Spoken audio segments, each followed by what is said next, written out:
খালিদ ভাই সুন্দরবন নৌকা ফাঁকা কেন আর বাঘ কোথায়? সব বাঘ সিংহ খেয়ে ফেলেছে। আমি বিশ্বাস করি না। খালিদ ভাই সুন্দরবন এত ফাঁকা কেন আর বাঘ কোথায়? শরীফুল ইসলামের এমন প্রশ্নের জবাবে খালিদ আহমেদের উত্তর, সব বাঘ সিংহ খেয়ে ফেলেছে। এমন উত্তর শোনার পর একসঙ্গে সবার কণ্ঠে আওয়াজ, আমি বিশ্বাস করি না।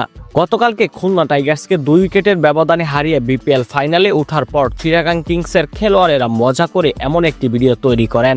বর্তমান ট্রেন্ডকে ফলো করে তাদের এমন ভিডিও তৈরি করা।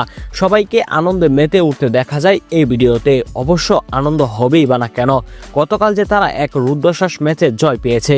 শেষ বলে 4 হাঁকিয়ে খুলনাকে 2 উইকেটের ব্যবধানে হারিয়েছে চিটাগাং কিংস। শেষ ওভারে দরকার ছিল 15 রান। স্বীকৃত ব্যাটার কেউ নেই ক্রিজে আরাফাত সানি আর আলিসাল ইসলাম। তরুণ মুশফিক হাসানের হাতে বল তুলে দেন খুলনা টাইগার্সের অধিনায়ক মেহেদী হাসান মিরাজ।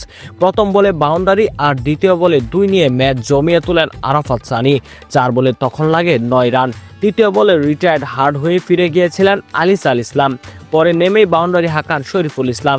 শেষ 2 বলে জিততে লাগে 4 রান। পঞ্চম বলে শরীফুল ইসলাম হন আউট।